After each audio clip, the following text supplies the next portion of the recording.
Chinese Communist Party has taken its gloves off, imposing unprecedented controls on rare earths. Why? It's a communist party. They're not in the global system to play fair. They believe in dominating the system. In this episode, I sit down with Lee Smith, author of The Plot Against the President, and his new book, The China Matrix. Wow, penicillin and everything else is made in Wuhan. Almost all of our pharmaceuticals come from the People's Republic of China. What will we do? From pharmaceuticals to critical minerals. China's a major producer at this point. Who allowed the CCP to gain such deep control over America's critical resources? It was simply American corruption that's allowed all of this to happen. And that's certainly the point that Donald Trump makes in the book. This is American Thought Leaders, and I'm Yanya Kelly.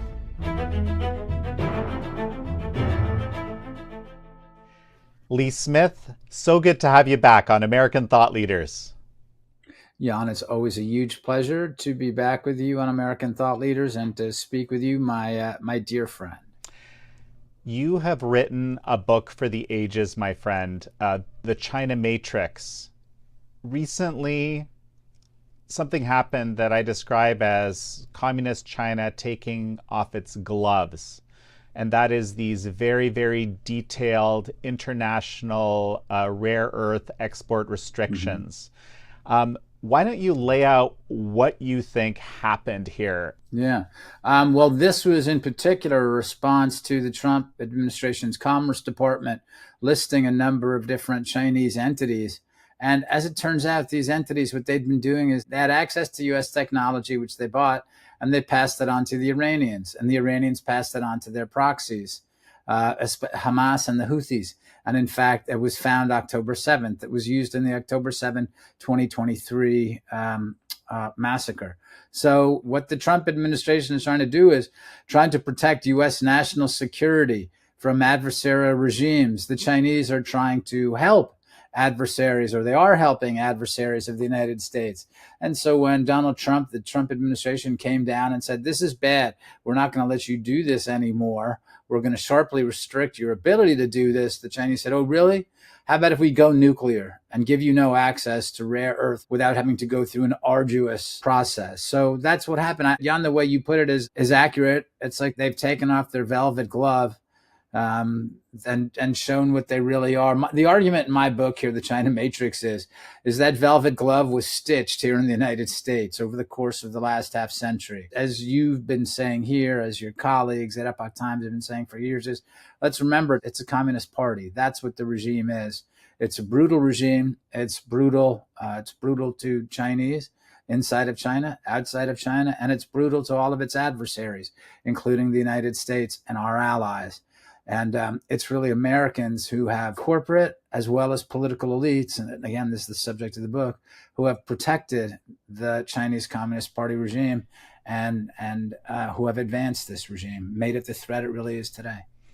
Well, so we were founded back in 2000 to actually explain the reality of communist China to Americans, people the world over, in fact. It's actually been an incredibly difficult thing to do because in the end, it's not that complicated. As you said, it's a communist regime. Human life is not at the top of the list of priorities for any communist party, especially to the Chinese Communist Party, nor win-win relationships with other nations.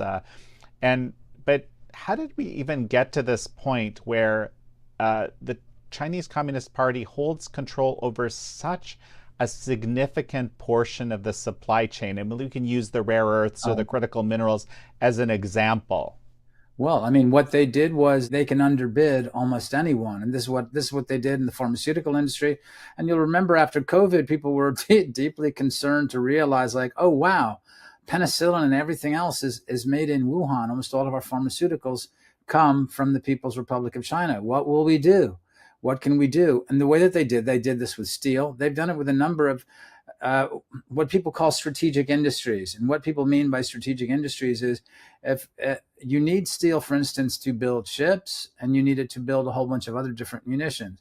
If you don't make your own steel, then you're dependent on what is right now your number one adversary, I mean, there are other countries around the world that make steel, but China's a major producer at this point.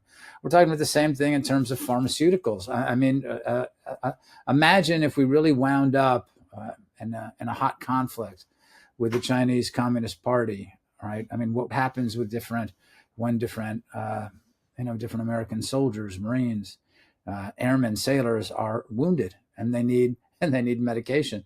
Well, that's coming from China. So, but the Chinese had a plan for that, and that's what they did. And there were no measures or few measures to protect American industries. People just figured, well, what are we going to do? We can't compete with them. We'll have to do something else. And this is part of what we saw in the 90s when there was the whole idea like, well, we don't need to do manufacturing anymore. We'll become a service economy. And a lot of people made fun of it at the time, and a lot of other people thought it was a stroke of genius. And look, it wasn't just the Clinton administration. There were a lot of Republicans as well. And that's the story the book tells. It's not just Democrats here, it's Republicans. Remember, this relationship started with Richard M. Nixon and Henry Kissinger, who first went to the city once called Peking in February 1972. So some of it at a certain point was honest miscalculation. And at a certain point, there was no way to rationalize it or excuse it anymore. It was simply American corruption that's allowed all of this to happen. And that's certainly the point that Donald Trump makes in the book. And I interviewed Donald Trump at a great length in this book. He has the first word and the last word in the book. How could the Chinese Communist Party dominate the market so thoroughly with steel? Can you walk me through that process? Well, I mean, I have a couple people talk about it. I talk about it in here, including a former steel executive, a guy named Dan D'Amico, who's really great, big fan of Donald Trump. And what happened was that the Chinese, they just dumped it on the market. It's subsidized, right? It's subsidized by the party.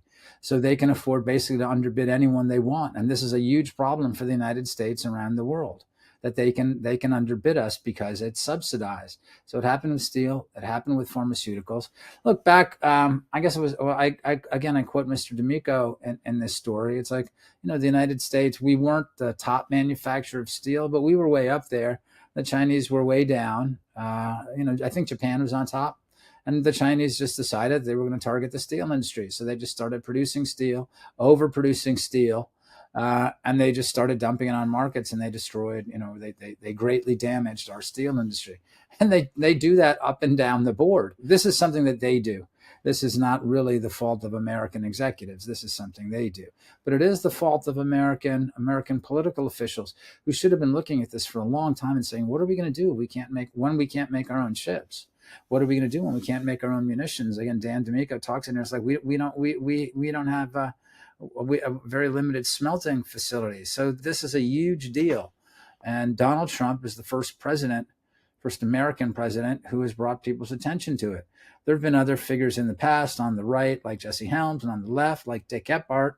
But Donald Trump is the first man who's elected president who talked about China. And he's been talking about the problems with China dating back at least to the year 2000.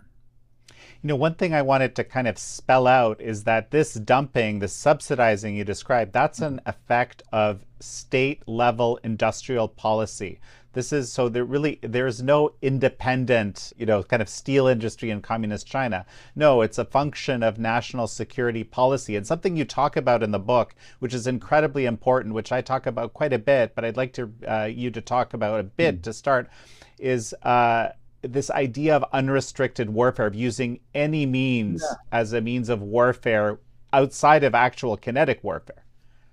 Well, General Spalding, who I believe that you've spoken with him, General Spalding wrote an excellent book on this, and he went back and looked at these two Chinese colonels who said, the United States, they pulled off an astonishing victory in Operation Desert Storm, but there's never going to be another war like that, and we're going to make sure there's never going to be another war like that. So we'll just use every other means to make war against the United States. And really, if you look at the different things that have gone on since the 1990s, whether we're talking about the China's entry into the World Trade Organization, whether we're talking about its position in the World Health Organization, whether we're talking about, as you say, its industrial policy, this is all a means of making war at the United States. And you look at how the U.S. has been targeted. economically. The big holdup in Donald Trump's first term, Donald Trump wanted a comprehensive trade deal with the Chinese. What was the problem? Donald Trump wanted an end to currency manipulation. He wanted the Chinese to stop stealing American intellectual property with American companies who were in China. He wanted to stop the forced transfers of tech and a whole bunch of other things, which is just China cheating. And they said, no, we can't do that. And why? It's a communist party. So I think that during that first term, Donald Trump understood what that industrial policy was about, right? They're not in the global system to play fair. They're not in the global system because they believe in balance of powers. They believe in dominating the system. And the fact that, it's not like Xi Jinping needed it pointed out to him that they manipulate the yuan. The fact that Donald Trump and his negotiators talked about this with them and they finally came back and said, no, sorry, we can't do it. As it turns out, it's against Chinese law. We have to keep cheating. So that was one instance that Xi gave Donald Trump evidence to distrust him. And that's where we are now in Donald Trump's second term. I think it's important for us to realize this. He does not trust Xi Jinping. He does not trust the Chinese Communist Party. Thank you for tuning in to American Thought Leaders. In a world where spin and agendas dominate the headlines, I'm proud to bring you unfiltered insights from the brightest minds in America, from a relative outsider Canadian perspective. To keep this possible and to access even more exclusive content, in-depth documentaries, in our daily digital newspaper, consider subscribing to the Epoch Times today. It's your way to support independent journalism. Just hit the link in the description below to subscribe and unlock the full American Thought Leaders experience and so much more. You can try it today for just $1 a week. So just hit the link in the description below. And now back to the interview. Well, I'm going to now read, this is the perfect moment to read the president's observation that you cataloged in your book through your interview with him. So this is what he said, and this is looking at that precise trade deal that you mentioned, right? He said, I think you have some very powerful forces in China. President Xi is a very smart and powerful man, but you have other forces that are strong. I saw it firsthand. He viewed my relationship with him and my position as president as very important. They were very embarrassed when they said this to us because this was like having a deal ready to be signed, and the deal was virtually ready to be signed, and then they withdrew it. And I believe that they had some additional forces in China that did not want to. I have no doubt in my mind, but that deal didn't happen. So this is incredibly interesting because there was this, agreement, verbal agreement from Xi, yet the deal was withdrawn, and then this sort of second highly watered down version of a deal came through. I'm going to get your thoughts on this. Well, Jan, I'm really glad you picked that out because I think it's a really important thing and really fascinating because it gives an insight into what Donald Trump not only thinks about Xi, but how Donald Trump is trying to position Xi, right? Does Donald Trump, does he really believe that there are powerful forces behind Xi that made it impossible for Xi to strike that deal? Or is Donald Trump basically saying, because he says somewhere in there, what does he say? He says, not disrespect, but he said, no, but it's basically that. I don't mean to be disrespectful, but there are really powerful forces there and he couldn't get it done. So is he trying to poke Xi?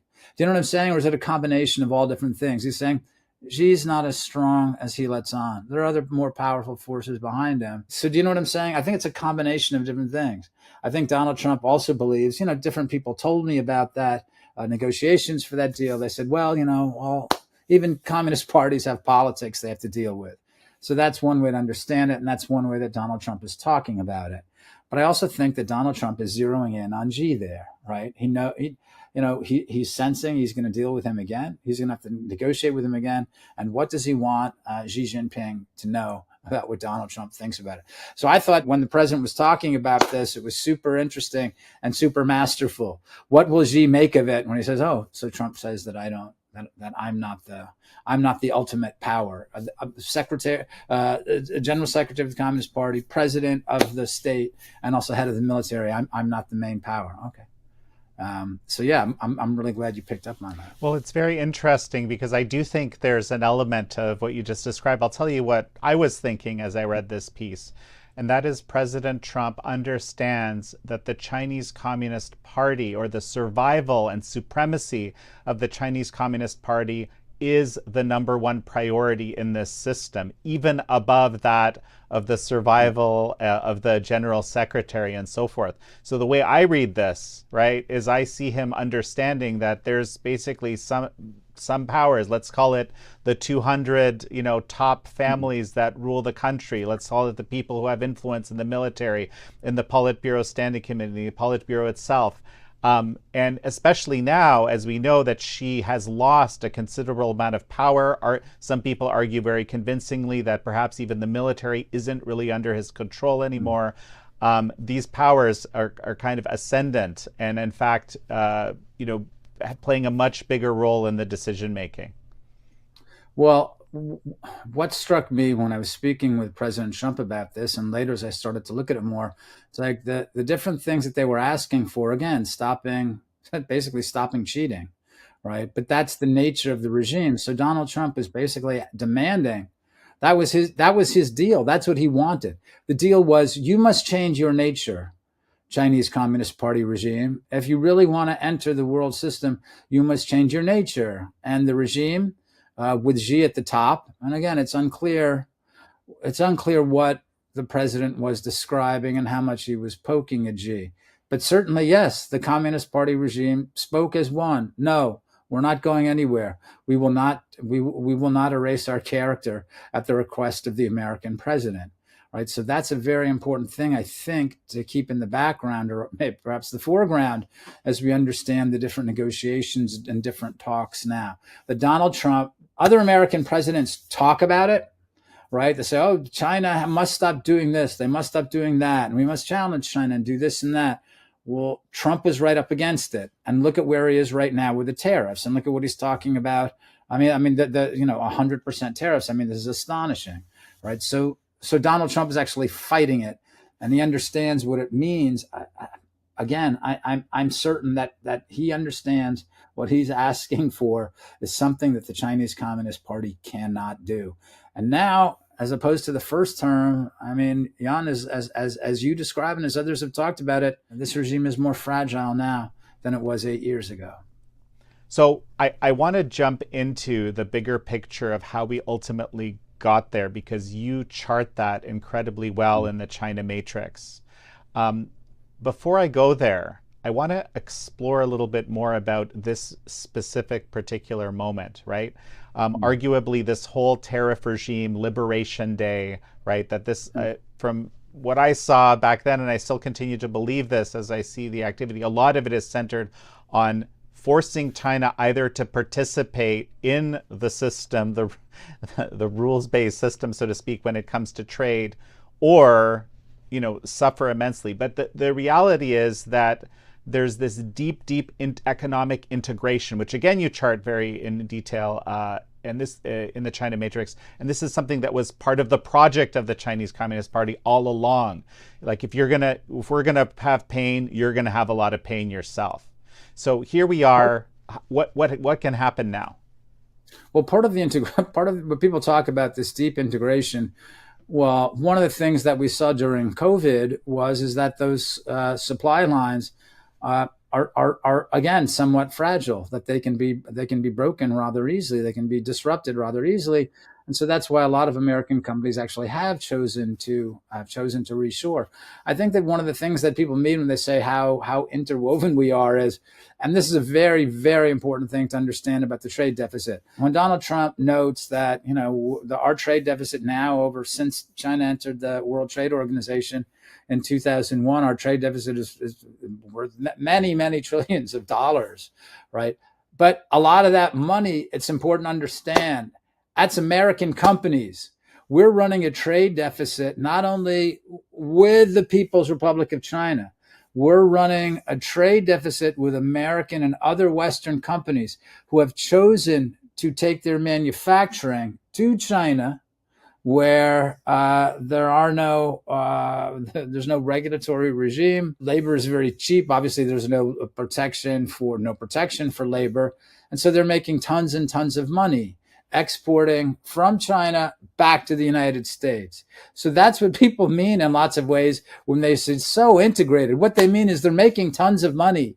Americans and other Westerners are making tons and tons of money in China, and they're very reluctant to let that go. And they have one important card in their hand, and that is that Donald Trump has 3 years left, right? And there's no indication that I think that most of the people who would be running for president from the Republican side appear to be very good on China. Democrats, certainly someone like Gavin Newsom, much less so.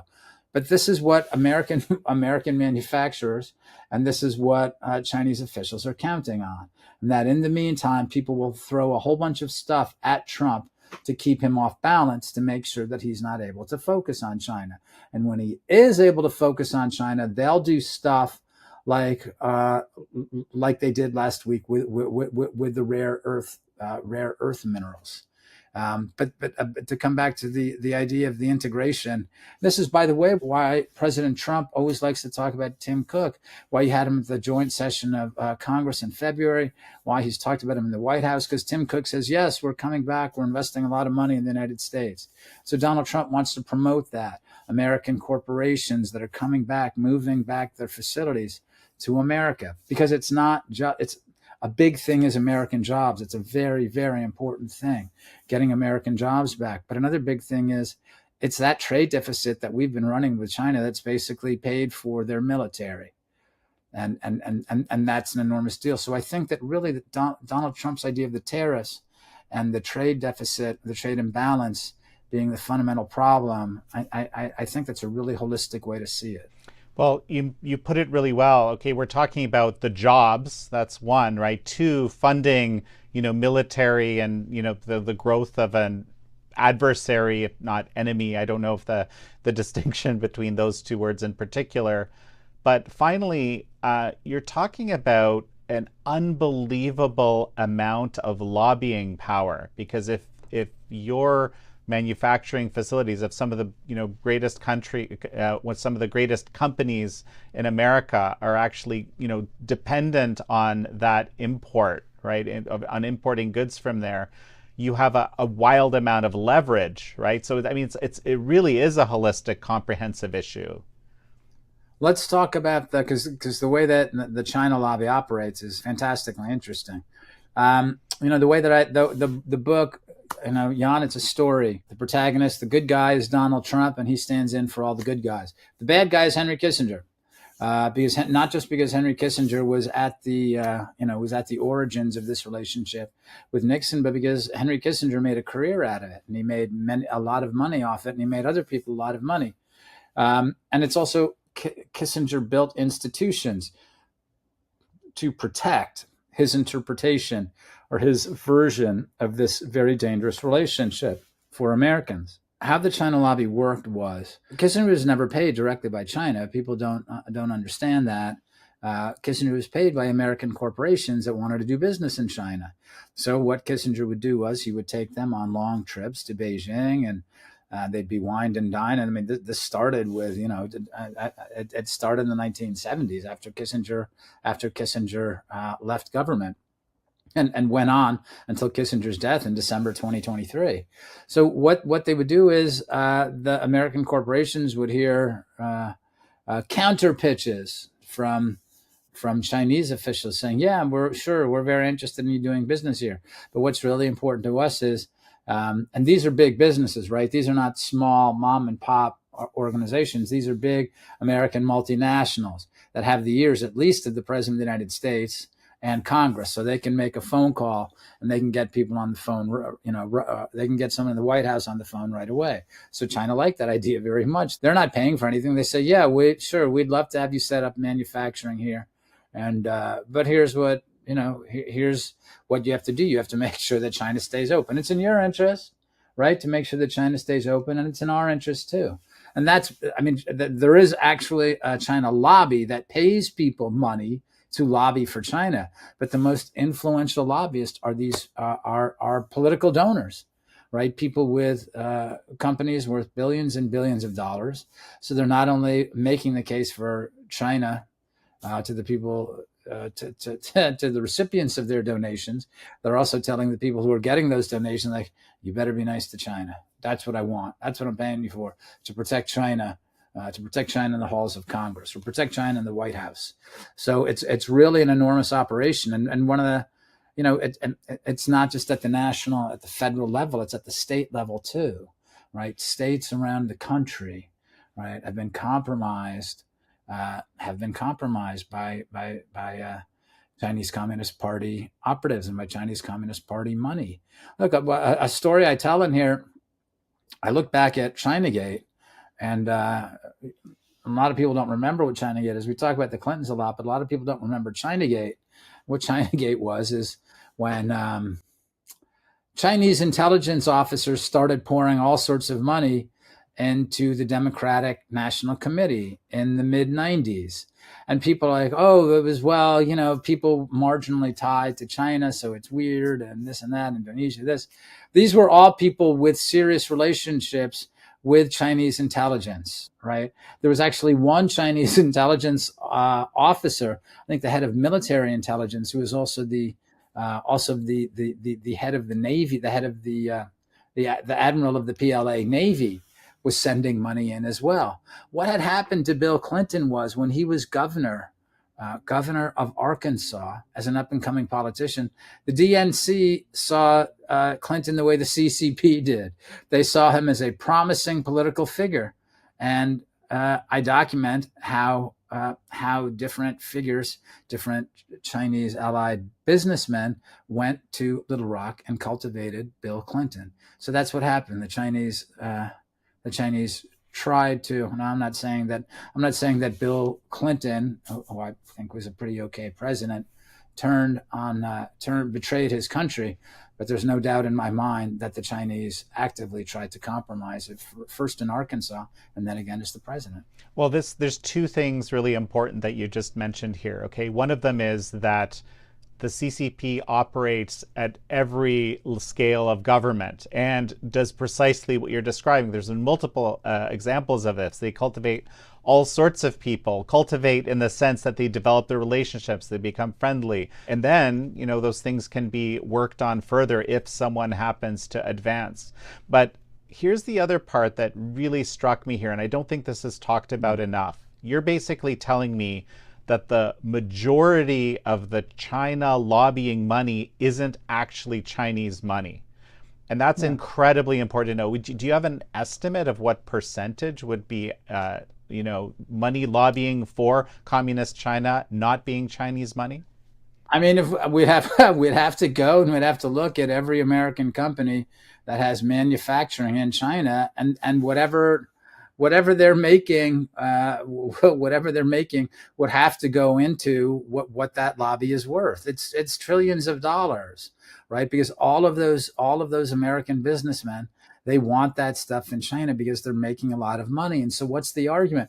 I mean, you just gave a version of it, how they put it, like, oh, you don't understand. We're so interconnected and we're so intertwined and we can't pull ourselves apart. Like, you could, right? We hear all the arguments. Oh, that China has the supply lines and the training and no one else does. It's like, right. It's going to take some effort. That's true too. It's going to take some effort for the United States to break free of this. But Donald Trump is the president who wants American companies to do that. And he's offering different ways to help, including very low corporate tax rates. So a lot of the excuses, that's part of China lobby messaging. We can't do it. It's too hard. We're too interwoven with Chinese business elites. So that's messaging. That's lobbying messaging. I mean, bottom line is, you're saying these policies from the current Trump administration are basically designed to, activate the self-interest of the business leaders to bringing the money to America and pulling it out of China. Yeah, which is hard to do. I mean, there's a lot of people, you may have seen that, Jamie Dimon announced, was it $10 billion worth of investment in important American industries. And So there are a lot of people in the business world who are also starting to see that China is a real danger to the United States, right? This started to happen during COVID. That was a big deal during COVID, when people saw not only the criminality of the regime that lied to us about the nature of transmission and origins of COVID, but also how the supply lines got all jammed up. So people became concerned about that, and they realized, TikTok, there's a whole bunch of different issues that have made American businessmen who are complacent, perhaps complacent before, that have put them out there on the front line, and they're saying, yeah, okay, I admit it. I fooled myself about this before, or I didn't get it. Now I get it. We have to fight it. Here's what I'm going to do. And Jamie Dimon really comes to the top of the list, because for a long time he'd been someone who was someone who got along pretty easily with Beijing. Explain to me how the visa system was abused. You catalog that incredibly well in the book. Yeah, well, this is terrible what happened, and Donald Trump didn't really have an understanding. A couple of months ago now, Donald Trump was talking like, oh no, I want 600,000 students, Chinese students here on visas. And I'm like, okay, that's definitely part of his negotiation, because I know for a fact he doesn't. He was very worried to find out there were 300,000 Chinese graduate students on student visas during his first term. And when the president was notified about where they are, Ezra Cohen is one of the sources. He was an intelligence official in the first Trump administration. Great guy, very insightful, very concerned about the threat of the Chinese Communist Party, and that's how they found out. That's how they found out that there were real dangers. A lot of these students are at not classified facilities, very sensitive facilities like U.S. nuclear labs. And as Ezra explains in the book, a lot of these things, it's kind of messy. It's not like it's a perfect delineation all the time between classified work and sensitive work. So we've seen different PLA officials, different Chinese intelligence officials stealing intelligence. We've seen the different people or rather stealing sensitive material or classified material. We saw, we've seen professors at Ivy League universities.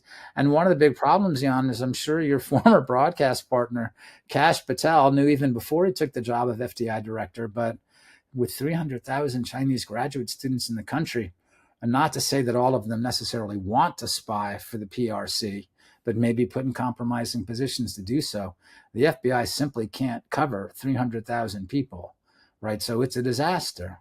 So that's what I mean when the Americans who have not recommitted to their country need to recommit. And at the top of the list are university presidents. Well, we have to face reality. We have to have this eyes wide open approach. But the current reality, the current status quo that we're in, it was developed without that. And now we have to deal with the consequences. So how do we approach this? Well, look, Donald Trump being the first president to act on this, I think it's really, I've talked about this a bit before. I mean, one of the things that he's worried about upsetting markets, all presidents are now. Remember, George W. Bush was worried about upsetting the market after 9/11 and as the global war on terror started. And I understand that. He doesn't want to disrupt our economy and doesn't want to disrupt the country. But I think it would be advisable. I mean, Donald Trump communicates very well with Americans. That's his whole thing. It's not just Truth Social, previously Twitter, but look at his rallies. I mean, his rallies are fantastic. The way he gets down there and can talk to people, right? That's what people love about his rallies. They don't like him, reading off the teleprompter. Though granted, reading off stories about or policy that saved his life in Butler, Pennsylvania, when he turned his head to talk about his policy. But for the most part, people don't like hearing Donald Trump talk about policy.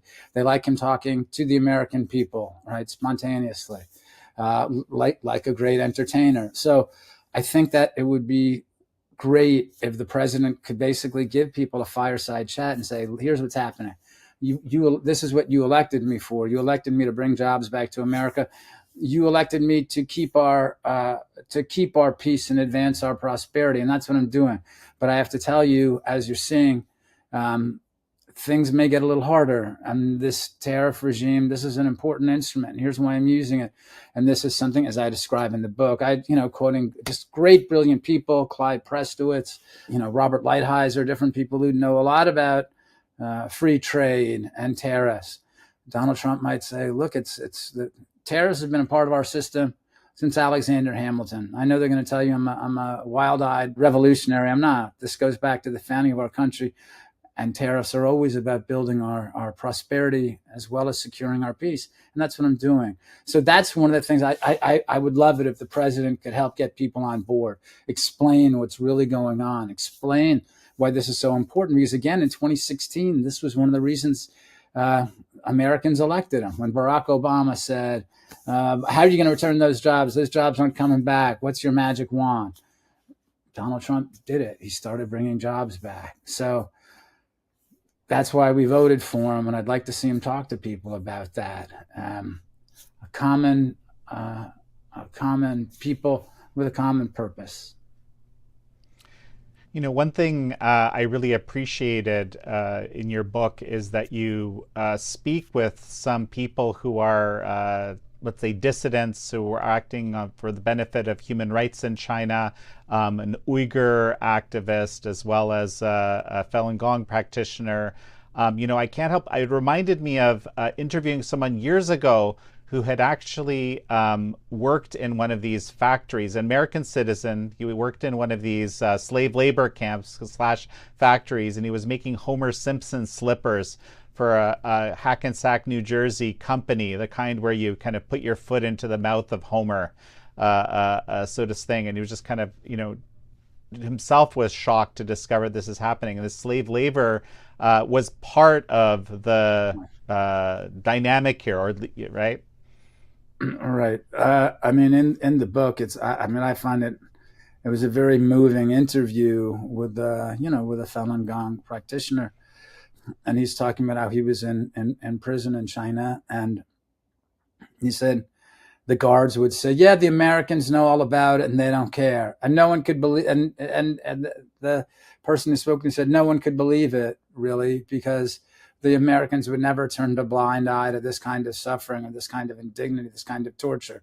But in fact, when this person left, this person came to the United States where he now lives, and he saw at Christmas time that some of the Christmas lights that he'd indeed been forced to make in prison were for sale in American markets. And that, to me, that when he told me that just chilled me.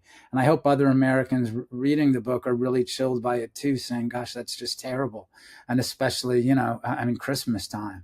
And so that's what, that's where some of our Christmas cheer comes from this incredible suffering and torture. So yeah, that's one of the things that I wanted. That's one of the things that I wanted to drive home here.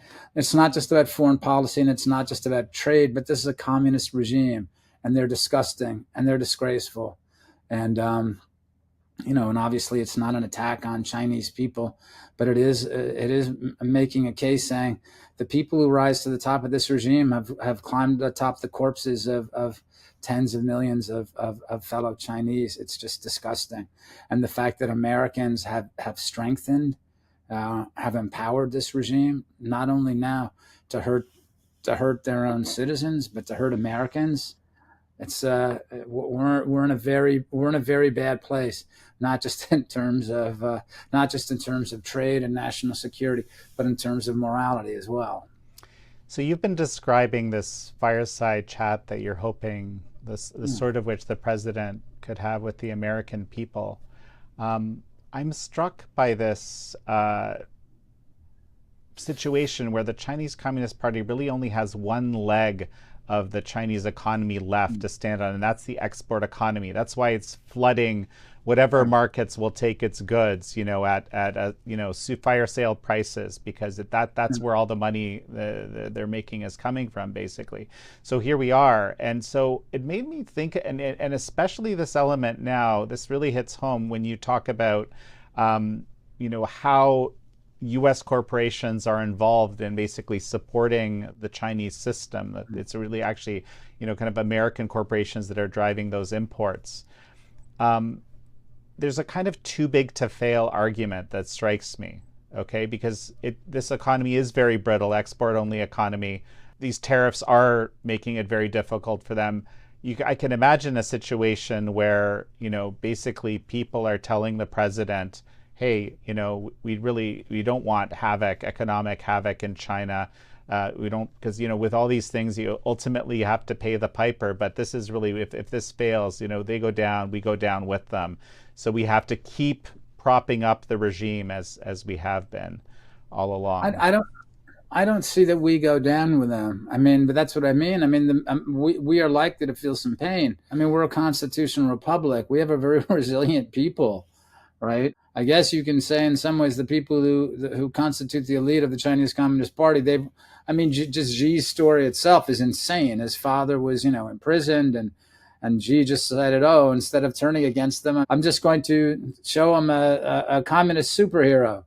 But I mean, Americans are resilient. I mean, we're a very hardy people, but our resources need to be called upon.